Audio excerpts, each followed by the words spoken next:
My name is Samantha, and I'm 32 years old. Growing up in our middle-class Connecticut home, I never imagined I'd lose both my parents in a single tragic car accident, let alone face the ultimate betrayal from my own sister.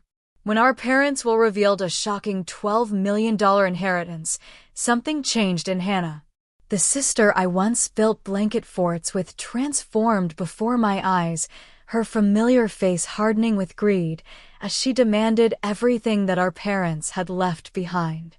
I had no idea that her victory would be so short-lived, or that karma would strike with such perfect timing. If you're watching this now, drop a comment letting me know where you're tuning in from and hit that subscribe button to hear how justice was finally served when my sister's perfect plan fell spectacularly apart. When I think back to our childhood, the memories that surface first are of Hannah and me racing through the sprinklers in our backyard, our laughter mingling with the summer air. I was 7 and she was 9, our sisterly bond seemingly unbreakable. Our father Thomas worked as an engineer at a local medical equipment company, often bringing home prototypes and interesting gadgets for us to marvel at. Our mother Grace taught literature at the local high school, her passion for books filling our modest 4-bedroom colonial with overflowing bookshelves and the smell of well-worn paperbacks. We weren't wealthy by any means, but we never wanted for anything important. Dad was always tinkering in the garage, working on side projects even after long days at the office. Little did we know that one of those projects would change everything. When I was 15, Dad developed a breakthrough device that revolutionized non-invasive glucose monitoring for diabetics. His company saw the potential immediately and fast-tracked the development. Within 2 years, the device was patented and in production, with hospitals and clinics across the country placing orders. What started as a modest medical equipment supplier transformed into a healthcare technology leader, with Dad's invention as its flagship product. Despite the company's success and Dad's rising position, our parents remained remarkably down to earth. They stayed in the same house, drove sensible cars, and continued their careers. Mom would say, "Money changes addresses, not people," whenever Hannah would suggest moving to a bigger house or buying luxury cars. The only visible changes were a renovation to Dad's garage workspace and annual family vacations that became slightly more exotic. Hannah and I began to diverge in our teenage years. While I inherited our parents' pragmatism and service-oriented mindset, Hannah became increasingly focused on appearances and status. When she left for college at an expensive private university, the transformation accelerated. She joined the most exclusive sorority, befriended the daughters of wealthy executives, and began dating Wesley, an economics major with ambitions of Wall Street glory. By the time she graduated, the girl who once helped me rescue worms from the sidewalk after rainstorms was almost unrecognizable. Her calls home became less frequent, usually coinciding with requests for money for a new apartment in New York or designer work attire for her entry-level marketing position. Wesley and Hannah married in an extravagant ceremony that made our parents wince at the cost, though they paid for it without complaint. Meanwhile, I completed my education degree and began teaching special education at an elementary school near our hometown. Hannah made no attempt to hide her disappointment in my career choice. All that potential wasted on finger painting with kids, she once commented at a family dinner, making our mother nearly choke on her wine. Wesley would often steer conversations toward investment opportunities, suggesting that our parents should put their money to work rather than keeping it in what he called underperforming traditional investments. Dad would listen politely before changing the subject. As Dad's company continued to grow, with expansions into international markets and additional patents, our parents' net worth increased substantially. Yet they remained private about their finances, even with us. Mom still clipped coupons and Dad still changed the oil in their cars himself. The last time we were all together was for their 35th wedding anniversary. Dad reserved a private room at their favorite Italian restaurant, nothing fancy but meaningful to them because they'd had their first date there. Hannah arrived an hour late, Wesley constantly checking his phone for market updates throughout dinner. When Dad proudly mentioned that I had been nominated for Teacher of the Year, Hannah rolled her eyes. "Congratulations on being the best at making minimum wage," she muttered, just loud enough for me to hear. Mom shot her a disapproving look, but the moment passed as Dad brought out their anniversary gifts. Mom had restored Dad's first drafting table, the one where he'd sketched his breakthrough invention. Dad gave Mom first edition of her favorite novel, purchased secretly through a rare book dealer.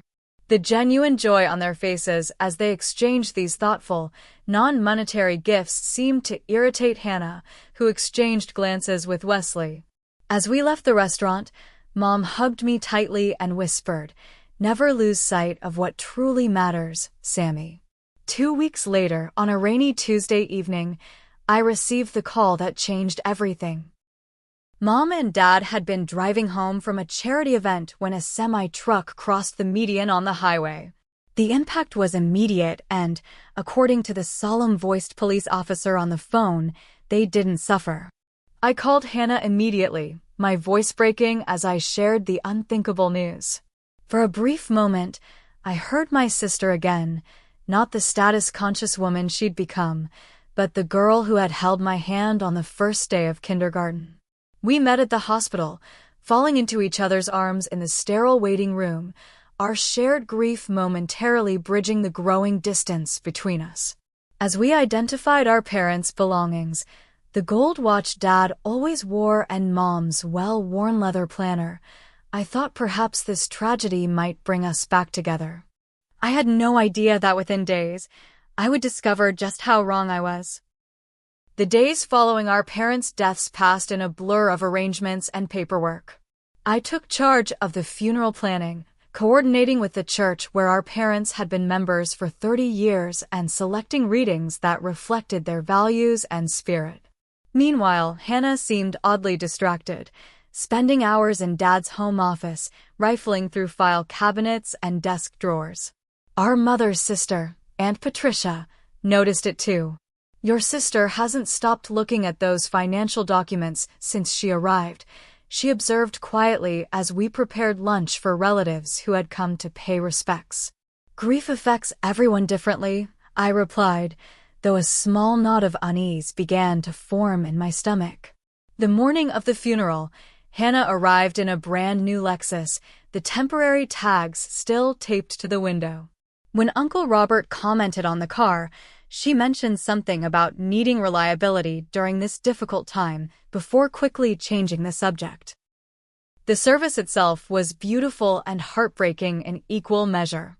The church overflowed with colleagues, students, neighbors, and friends whose lives had been touched by our parents. Dad's entire research team came, many sharing stories of his mentorship and integrity. Former students spoke tearfully about Mom's influence on their love of literature and learning. Through it all, I noticed Hannah checking her phone repeatedly, her attention seemingly elsewhere despite the outpouring of love for our parents.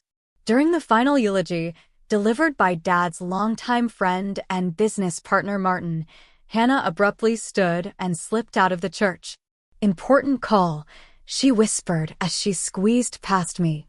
She didn't return until the service had ended and people were already moving toward the cemetery for the burial. At the reception afterward, Martin pulled me aside, his kind face troubled.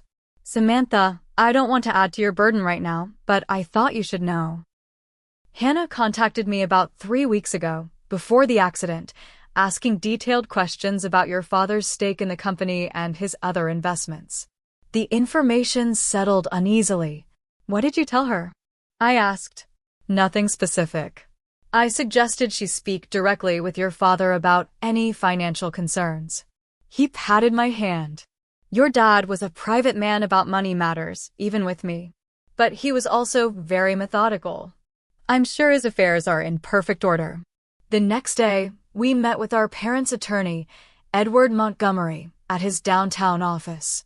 The space exuded old-world professionalism, with dark wood paneling and leather-bound law books lining the walls. Montgomery had been our parents' attorney for decades, handling everything from their wills to the patents for Dad's inventions. He offered sincere condolences before explaining that he would walk us through our parents' estate. I expected to learn about the house, perhaps some retirement accounts and life insurance. Nothing prepared me for Montgomery's next words. "Your parents' estate is valued at approximately $12 million, he stated, adjusting his reading glasses. I gasped audibly, while Hannah's eyes widened, a visible shift in her demeanor as she straightened in her chair. "That's impossible," I stammered. "They lived so modestly." Montgomery nodded understanding. "Your father's inventions became increasingly valuable as the company expanded. Additionally, he made several shrewd early investments in healthcare technology startups that performed exceptionally well. Your parents were quite wealthy, but preferred to live according to their values rather than their means." As Montgomery continued outlining assets, I noticed Hannah taking detailed notes, occasionally underscoring figures with her pen. When the meeting concluded, she immediately began asking about the timeline for distribution and whether any assets were liquid. That evening, as we sorted through our parents' belongings at their house, the first real conflict erupted. Hannah declared she would be taking Mom's entire jewelry collection, including the diamond necklace Dad had given her for their 30th anniversary. "I should have it," Hannah insisted, already placing pieces into a velvet pouch she'd brought. "I actually appreciate fine things." Mom knew that. The comment stung. "These should be divided equally," I countered. "Mom would want us both to have meaningful pieces." Hannah scoffed. "You'll probably just put them in a drawer somewhere. What's the point of having nice things if they're not used and displayed properly?" Over the next few days, I noticed Hannah arriving with empty boxes, systematically packing up artwork, crystal, and silver. When I questioned certain items, she would snap that they would just go to waste with me. One afternoon, I overheard her on the phone with Wesley in the kitchen. "It's even better than we thought," she was saying in a hushed voice. "Montgomery says it's completely liquid within 60 days. Wesley arrived later that day, clipboard in hand, helping Hannah inventory furniture and valuables. As they whispered in the living room, I caught fragments of their conversation, including Wesley saying, "Once we get the full amount, we could finally pay off the..." before noticing me and abruptly changing the subject. That night, lying in my childhood bedroom, I stared at the ceiling wondering what had happened to the sister who once refused a new bicycle because she thought the money should go to a local animal shelter instead. Something had changed in Hannah, something beyond normal grief, and I couldn't shake the feeling that the worst was yet to come. The formal reading of the will took place a week later in Montgomery's office. Hannah arrived with Wesley in tow, both dressed as if for a business meeting rather than a family matter. Montgomery carefully explained that our parents had left a straightforward will, with the estate to be divided equally between Hannah and me after specific charitable bequests to the local library and Dad's university alma mater. As Montgomery finished, I noticed Hannah's shoulders tense, her fingers tightening around her leather portfolio. "Is there a problem, Hannah?" Montgomery asked, noticing her reaction as well. "Actually, yes," she replied, her voice taking on an edge I recognized from childhood arguments. "I don't think a 50-50 split is fair or what our parents would have wanted if they had really thought it through." Montgomery looked surprised. "Your parents were quite clear about their wishes for equal distribution." Hannah leaned forward. "But circumstances change. Samantha has a stable job with a pension. She lives simply and doesn't have the financial obligations I do." Before I could respond, Hannah continued, "Wesley and I have a mortgage in Manhattan, significant investment opportunities that require capital, and..." She hesitated briefly. "We've accumulated some debt that this inheritance could resolve." "How much debt?" I asked, surprised by this revelation. Hannah exchanged glances with Wesley before answering. "About $300,000 in credit cards, plus our mortgage is underwater since the market shift." I was stunned. Despite Hannah's obvious taste for luxury, I had no idea they were in financial trouble. "Maybe you need financial counseling more than an unequal inheritance," I suggested. We could use some of the money to help you restructure your debt, but Wesley interrupted, his voice smooth as he shifted into what I recognized as his sales pitch tone. What Hannah means is that we have unique investment opportunities that could multiply this inheritance. It would be financially irresponsible not to capitalize on these market conditions. The conversation quickly deteriorated as Hannah began bringing up childhood incidents as evidence of parental favoritism. "Remember when Dad helped you buy your first car but made me work for mine?" she demanded. "Or how Mom paid for your teaching certification but questioned my marketing degree?" I was bewildered by her selective memory. "Dad helped with my car because I was working part-time at a non-profit. You were making twice my salary at your corporate internship. And Mom questioned your degree because you switched majors 4 times, not because she didn't support you." The meeting ended with nothing resolved, Montgomery suggesting we take some time to consider options. In an attempt at reconciliation, I suggested meeting for lunch the following day at the Riverside Cafe, a neutral location where we might discuss compromise. When Hannah arrived, she wasn't alone. A sharp-featured woman in an immaculate suit accompanied her, introducing herself as Stephanie Green, Hannah's attorney. "You brought a lawyer to lunch?" I asked incredulously. Hannah shrugged. "I need someone to protect my interests." What should have been a private family discussion quickly escalated into a quasi-legal negotiation, with Green suggesting that our parents had shown clear preference for Hannah in recent years. When I challenged this absurd claim, pointing out that our parents had visited me more frequently simply because I lived closer, Hannah's response left me speechless. "They visited you out of obligation," she snapped, loudly enough that nearby diners turned to look. With me, they actually enjoyed themselves. They were always disappointed in your life choices. The public scene ended with Hannah and her attorney departing abruptly, leaving me sitting alone with untouched salads and stares from curious onlookers. That evening, the text messages began. First accusations, "You always manipulated them with your goody two-shoes act." Then ultimatums, "Either agree to a 70-30 split or I'll contest the will and tie this up for years." Finally, thinly veiled threats, "I have evidence that Dad wasn't thinking clearly when he signed the latest will. Do you really want that made public?" The situation worsened when I began receiving calls from extended family members. Cousin Jennifer phoned in tears, asking why I was hiding family heirlooms that Hannah said belonged to everyone. Uncle Robert questioned whether I had influenced Dad's business decisions before his death. It became clear that Hannah was systematically contacting relatives, spinning narratives that cast me as manipulative and greedy. My best friend Alicia became my lifeline during this time, offering both emotional support and practical advice. My college roommate practices family law, she told me over coffee in my apartment. "This is textbook bullying behavior. Hannah's trying to wear you down." Through Alicia's contacts, I discovered something disturbing.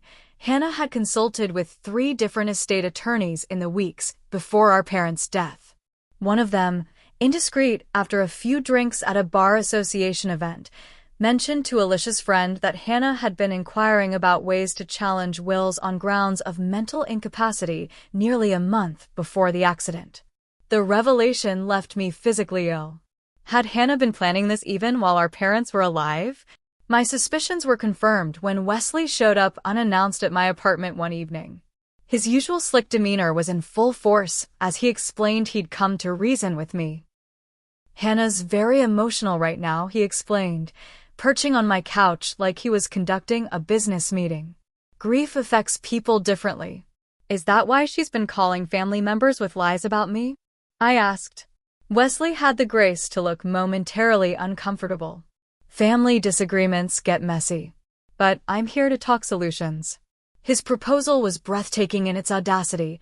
I would relinquish my claim to the estate except for a generous $500,000, signing over the rest to Hannah. "This way, everyone gets what they need," he explained, as if he were offering me a favor. "You keep teaching and living simply. Hannah handles the larger amount, and no one deals with costly legal battles." When I refused, his friendly facade cracked slightly. "Hannah won't stop, you know. She'll fight this for years if necessary. Ask yourself if half the money is worth losing your peace of mind." As he left, his parting words chilled me. "Family should stick together, Samantha. Don't make Hannah choose between you and what she deserves." Alone in my apartment that night, I realized the sister I thought I knew was gone, replaced by someone willing to destroy our relationship for money our parents had never even cared about displaying. 3 days after Wesley's visit, a courier delivered a thick envelope containing formal legal notice that Hannah was contesting our parents while on grounds of undue influence. The attached affidavit contained allegations so false and hurtful that I could barely finish reading. Hannah claimed that during our father's final months, I had systematically isolated him from her, manipulating him into maintaining the equal distribution in the will despite his clear desire to provide more generously for Hannah. The document painted me as calculating and manipulative, suggesting I had taken advantage of our mother's declining cognitive function to ensure my equal share of the estate. Every claim was fabricated, twisting innocent interactions into sinister manipulations. A dinner I had arranged for our parents' anniversary became an opportunity to prevent Hannah's access. My weekly phone calls to Mom transformed into monitoring and controlling communications. The legal assault continued when I learned Hannah had hired a private investigator to document my activities. Alicia spotted the same car parked near my apartment 3 days in a row and took down the license plate. Her law enforcement contact confirmed it belonged to a private investigation firm that specialized in surveillance for civil cases. The stress began affecting every aspect of my life. Sleep became elusive, interrupted by grinding teeth and anxiety dreams where I searched empty houses for my parents. Panic attacks ambushed me in grocery store aisles and during school meetings. The dual trauma of grief and betrayal left me feeling hollowed out, going through motions of daily life while emotionally unraveling. My principal noticed my deteriorating condition and gently suggested I take personal leave. "The children need you at your best," she said kindly. "Take time to heal." With reluctance, I accepted a month's leave, using the time to start therapy with Dr. Melanie Winters, a grief counselor who specialized in family conflict. "You're experiencing complicated grief," she explained during our second session. "The natural mourning process is being interrupted and intensified by this inheritance conflict. Your sister's actions are forcing you to defend yourself when you should be processing your loss." The one bright spot during this dark period was my friendship with James, a history teacher at my school. He began checking on me daily, bringing homemade soup and fresh bread, sitting quietly with me when words failed. His steady presence became an anchor when everything else seemed to be drifting away. My brother and I didn't speak for 5 years after our grandmother's estate, he shared one evening. "Money reveals who people really are." While gathering photo albums from my parents' house, I discovered something that confirmed my worst fears about how far Hannah would go. A small recording device, carefully positioned behind books on the living room shelf. With trembling hands, I confronted Hannah by phone immediately. "You're bugging the house?" "Our parents' house," I demanded. Her response was chillingly matter-of-fact. "I need evidence you're hiding assets." My attorney recommended documentation. The final confrontation happened in our parents' kitchen, where family photos still hung on the refrigerator, including one of Hannah and me building a snowman, our young faces flushed with cold and happiness. I had come to collect my remaining belongings when Hannah arrived unexpectedly. "Montgomery called," she said without preamble. "He says you're being difficult about releasing funds while the will is contested." "The court froze the estate because you contested the will," I reminded her. "Of course funds can't be distributed." Hannah's carefully maintained composure finally cracked. "I need that money now, not after years of legal garbage." "Wesley has investors waiting." When I suggested again that perhaps financial counseling would better address their problems, Hannah laughed bitterly. "You have no idea what real life costs." Your little teacher's salary and modest apartment. You play at being self-righteous while judging my lifestyle. I don't judge your lifestyle, I countered. I judge what you're willing to do to maintain it. The argument escalated until Hannah delivered her ultimatum, hands flat on the kitchen counter where we'd once baked Christmas cookies with Mom. Sign over everything except the $500,000 Wesley offered, or I swear I will drag this out until the lawyers take half of it anyway. Her eyes, so like our mother's in color, but nothing like hers in warmth, held mine. I've already spent against the expected inheritance. I need this, and I will not back down. Montgomery confirmed Hannah's threat was viable. She's prepared extensive documentation. Even though it's largely fabricated, disproving each claim will take time and considerable legal expense. This could easily take 2 to 3 years to resolve, with significant portions of the estate going to legal fees. That night, I sat in my parents' garden, where Dad had taught us constellation names and Mom had pressed flowers for bookmarks. The thought of their legacy being devoured by legal battles and sibling hatred was unbearable. The money had never been important to them. What they valued was family, integrity, their shared life of purpose and love. By morning, I had made my decision. I would walk away with the uncontested portion rather than fight a protracted legal battle that would destroy what remained of our family and drain the estate. I calculated that after the specific bequests and tax considerations, I could keep approximately $500,000 without Hannah's objection. It was far less than my rightful share, but it would allow me to preserve my mental health and honor our parents' memory in my own way. The signing meeting at Montgomery's office felt like surrendering to an emotional hostage situation. Hannah arrived with both Wesley and her attorney, all three dressed impeccably as if celebrating a business victory. Montgomery couldn't hide his disapproval as he presented the documents that would relinquish my claim to most of the estate. "Are you certain about this, Samantha?" he asked quietly. "The evidence Hannah has presented is questionable at best. With time, we could challenge these claims effectively." I nodded, avoiding Hannah's gaze. "I'm certain. I want this finished." As I signed my name to the documents, Hannah's face revealed a cold smirk I'd never seen before. "Perfect," she said, examining the signature. "I knew you'd see reason eventually." What hurt more than losing the inheritance was Hannah's refusal to even discuss the sentimental items. When I asked about splitting family photo albums and holiday ornaments our mother had collected for each of us, Hannah's response was swift and cutting.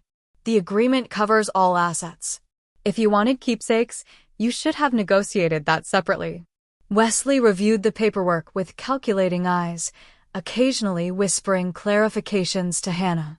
Not once did he acknowledge the family relationship being destroyed before him, treating the situation as purely transactional. As they prepared to leave, Hannah paused at the door. "I think it's best if we take some time apart," she said, not quite meeting my eyes. "For healing." The words were right, but the tone was wrong, like an actress reciting lines without understanding their meaning. "How much time?" I asked. She shrugged. "I'll be busy with some major projects. I'll reach out when things settle." We both knew she had no intention of reaching out. The following weekend, I emptied my childhood bedroom while Hannah was away on what Wesley described as a well-deserved vacation following the settlement. Every book, stuffed animal, and school certificate felt weighted with memories that Hannah had deemed worthless compared to their monetary counterparts. Alicia and James helped me move from my comfortable condo to a smaller apartment across town.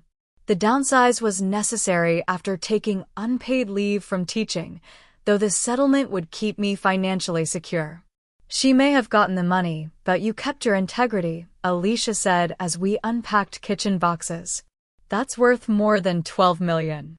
Rather than letting the settlement money sit in bitterness, I decided to honor my parents in a way they would have appreciated. I established a memorial scholarship at the high school where Mom had taught, designating $200,000 to help disadvantaged students pursue teaching careers. The local paper ran a small article about the scholarship, quoting me about our parents' commitment to education and community service.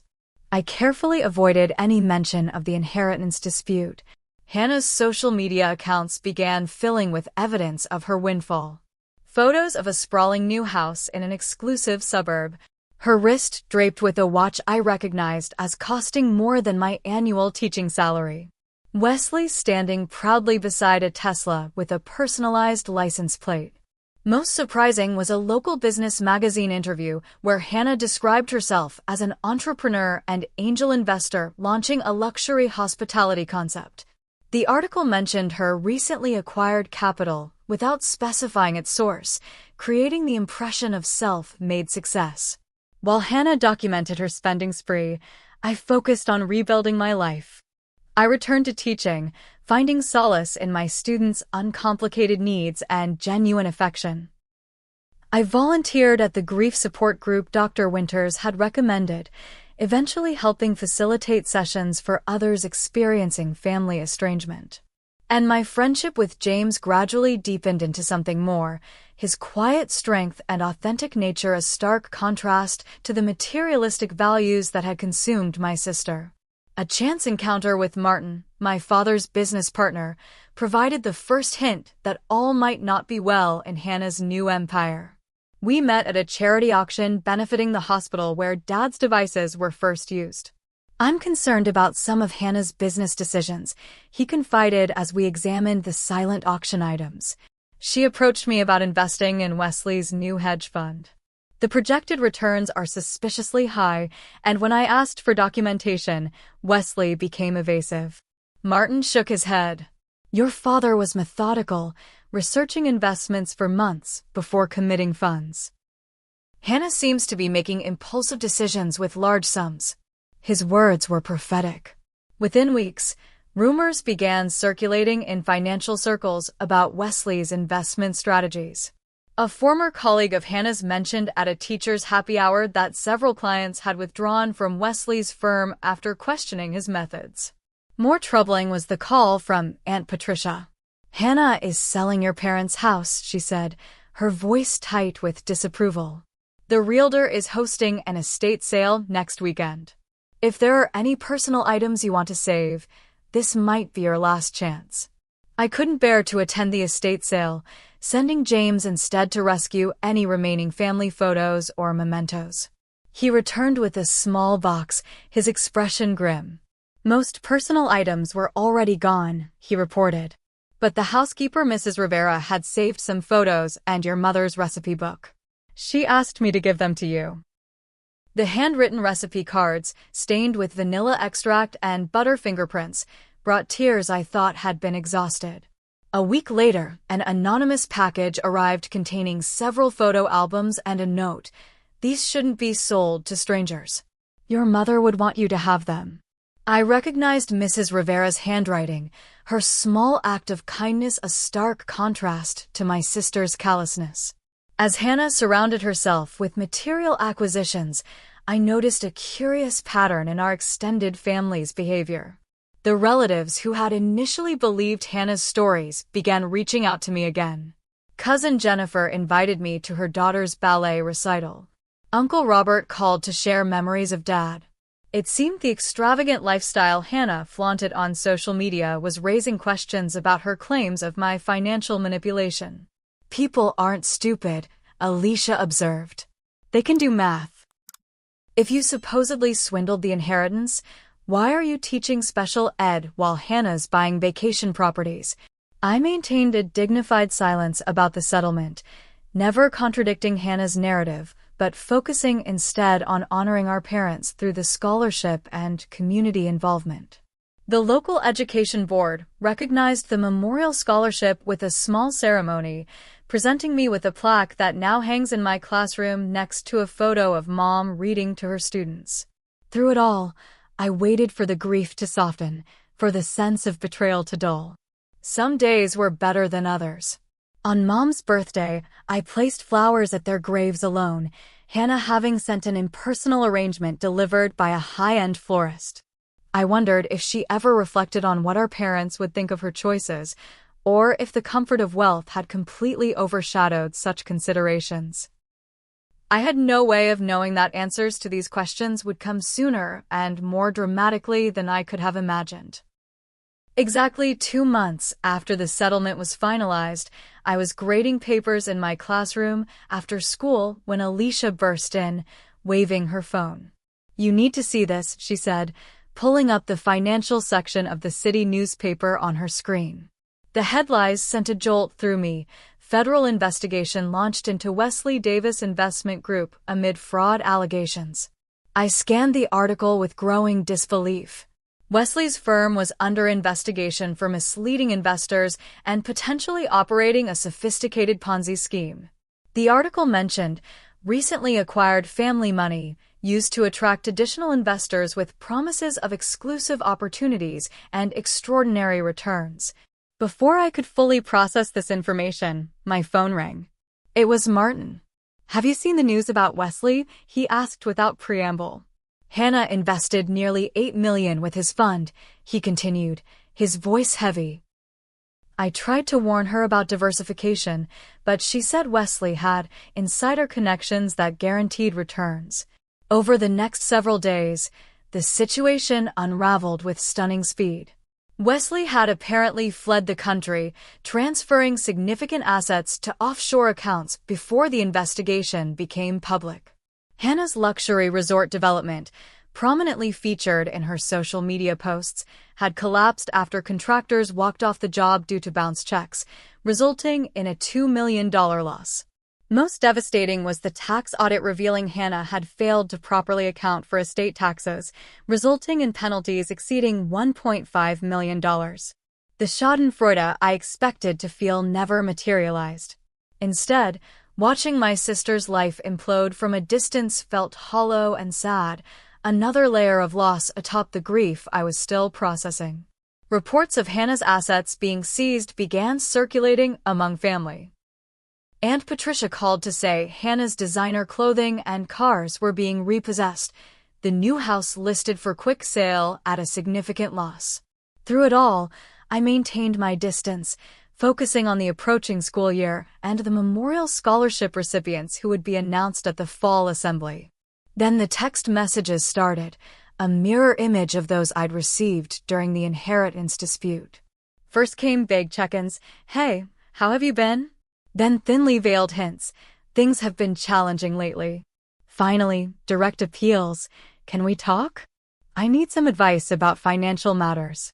I left them unanswered, the wound still too fresh to risk reopening.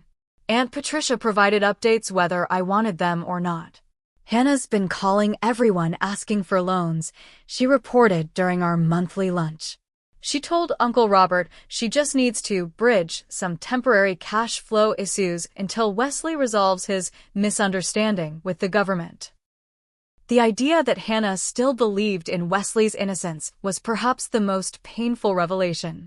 The first voicemail arrived on what would have been our parents' anniversary. Hannah's voice sounded strained, lacking its usual confidence. "Samantha, I know it's been a while, but I was hoping we could discuss some financial matters. Nothing major, just call me back when you can." I deleted it without responding. 2 more followed in subsequent weeks, each more desperate than the last. I maintained my silence, protected by distance and the quiet life I'd rebuilt. The direct confrontation came on a Tuesday afternoon. I was helping a student with reading difficulties when the school secretary appeared at my classroom door. "There's someone waiting to see you in the front office," she said quietly. "She says she's your sister." Hannah sat stiffly in the waiting area, a shadow of her former polished self. Her designer outfit had been replaced by department store basics, her manicure grown out, her hair lacking its usual professional styling. When she saw me, she stood quickly, smoothing her skirt with nervous hands.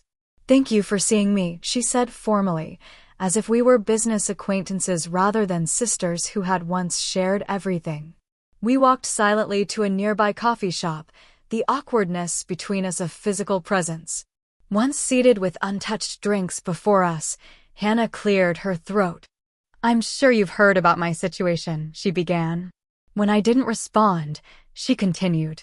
Wesley made some poor decisions. He's working to resolve them from abroad, but in the meantime, things have been challenging. Not once did she acknowledge her role in our estrangement or express remorse for her actions during the inheritance dispute.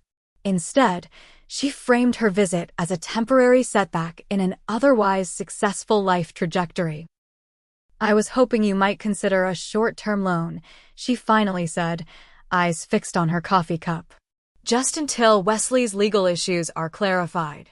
And how much would this short-term loan be? I asked, my first words since greeting her. Hannah named a figure that nearly matched my entire settlement amount. I still have excellent credit, she added quickly. I could make it a formal arrangement with interest. The conversation felt surreal, sitting across from my only sister as she essentially asked for the inheritance she had taken from me, now lost through her own poor choices. I maintained careful boundaries, neither agreeing to her request nor rejecting her outright. I'll need to consider this carefully, I said, gathering my belongings. Financial decisions shouldn't be made impulsively. The irony of echoing the advice she had once rejected wasn't lost on either of us. 2 days later, the final bombshell dropped. A financial news outlet published an exposé detailing Hannah and Wesley's fraudulent investment scheme. The article revealed that much of the money from my parents' estate had been used not for legitimate investments, but to pay earlier investors and fund their lavish lifestyle. Hannah now faced potential legal consequences herself, the investigation having uncovered her signatures on numerous questionable documents. When Hannah called again, her composure had completely crumbled.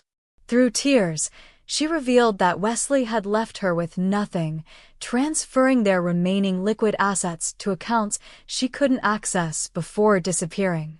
Most devastating was her confession that she had never really understood the legal documents Wesley had prepared for her signature. I just signed what he put in front of me, she sobbed. I trusted him. He said it was all standard language for asset protection. The sister who had prided herself on business acumen and financial sophistication had signed power of attorney documents giving Wesley complete control over her affairs. In her greed for my share of the inheritance, she had handed everything to a man who valued wealth above all else, including her. The final irony came when Hannah admitted that during the inheritance dispute, she had never actually read the full legal complaints her attorney filed. Wesley handled all that, she said, her voice small. He said it was just standard procedure to ensure I got what I deserved. What she deserved. The phrase echoed Wesley's words to me months earlier, a cruel symmetry in how his manipulation had come full circle. Hannah's legal settlement was finalized 6 months after Wesley's disappearance. She avoided jail time by cooperating with authorities, but the financial penalties and community service requirements were substantial. With her assets frozen and reputation in tatters, she faced a humbling reality check that no amount of designer clothing could disguise. After considerable reflection and consultation with Dr. Winters, I made a decision that surprised many who knew our history. I offered to help Hannah with basic living expenses, not the extravagant lifestyle she had become accustomed to, but enough to maintain a modest apartment and essentials while she rebuilt her life. Why would you help her after everything? James asked as we discussed my decision over dinner. The question was valid, and my answer surprised even me. Because it's what our parents would have done, I replied. Their money destroyed our relationship, but maybe it doesn't have to define our future. My help came with conditions. Hannah would need to work legitimate employment and demonstrate financial responsibility. Through Martin's connections, I arranged for her to take an administrative position at my school, a humbling step down from her previous corporate status, but steady employment with health benefits. Hannah's transformation wasn't immediate or without setbacks. The first time she saw her tiny office in the school's administrative wing, I caught a flash of the old Hannah, her nose wrinkling slightly at the fluorescent lighting and dated furniture. But necessity proved a powerful motivator, and gradually, Hannah adapted to her new circumstances. Working in education connected her to our mother's legacy in unexpected ways. As weeks turned into months, I watched my sister rediscover values that had been buried beneath years of materialistic pursuit. She volunteered for the school's book fair, remembering how our mother had done the same. She began bringing home made lunches instead of ordering expensive takeout. Small changes accumulated into a larger shift in perspective. Our parents had raised us with clear values that Hannah had rejected in favor of Wesley's vision of success. Now, stripped of the trappings of wealth, she began reconnecting with the person she had been before money became her measuring stick. 6 months into her job at the school, Hannah approached me with an idea for a financial literacy program for high school students. If I had understood basic investment principles, I might have questioned Wesley's promises, she explained. Maybe we can help other young people avoid similar mistakes. The "we" wasn't lost on me, a tentative olive branch extended after so much conflict. With the remaining funds from my settlement, I established a small foundation supporting causes our parents had valued: education, medical research, and community arts programs. When Hannah asked if she could volunteer with the foundation's initiatives, I recognized it as another step in her personal redemption. The extended family that had been fractured by our inheritance dispute slowly reunited around these positive developments. Thanksgiving dinner at Aunt Patricia's house marked a turning point, with Hannah bringing a homemade apple pie rather than the expensive wines she once favored. As family members shared memories of our parents, I noticed Hannah listening intently, occasionally wiping away tears. After dinner, she pulled me aside to the quiet of Aunt Patricia's sunroom. "I've been trying to find the right words," she began, her voice unsteady. "But there aren't words adequate for how completely I betrayed you and our parents' memory." The apology that followed was raw and genuine, free from the calculated manipulations that had characterized our previous interactions. "I convinced myself I deserved more because I lived a bigger life," she admitted. "But I was measuring the wrong things entirely. Forgiveness didn't come easily or all at once." There were still moments when remembering her coldness during the inheritance dispute would stop me mid-conversation, a sudden chill despite our warming relationship.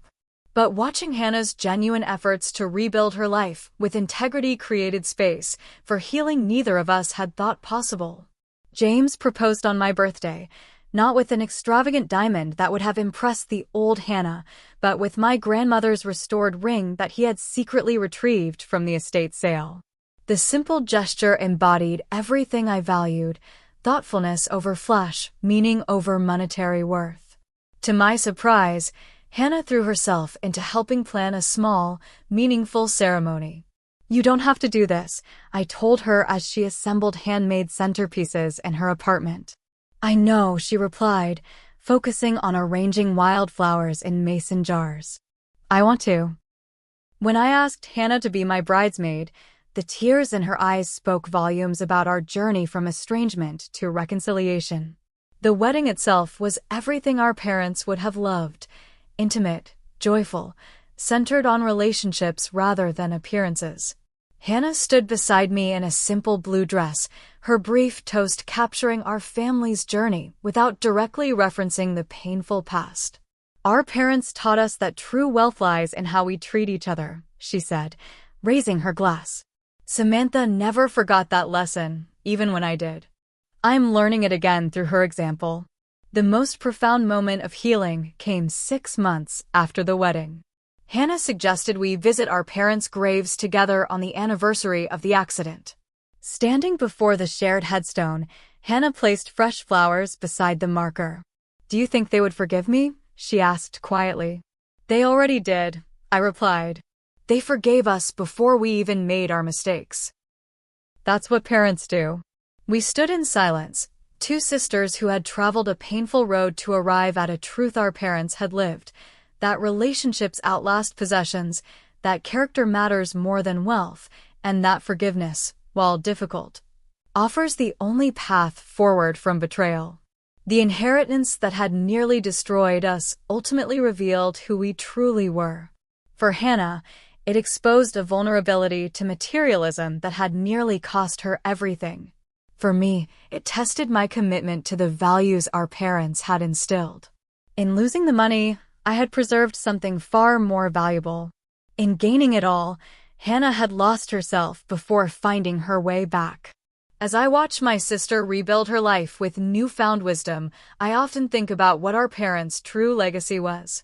Not the $12 million that appeared and disappeared so dramatically, but the example they set through decades of quiet integrity. They lived according to their values rather than their bank account, finding joy in purpose and relationships rather than possessions. In the end, that was the inheritance that mattered, the one that sustained me through betrayal and eventually helped reclaim my sister from the hollow pursuit of wealth at any cost.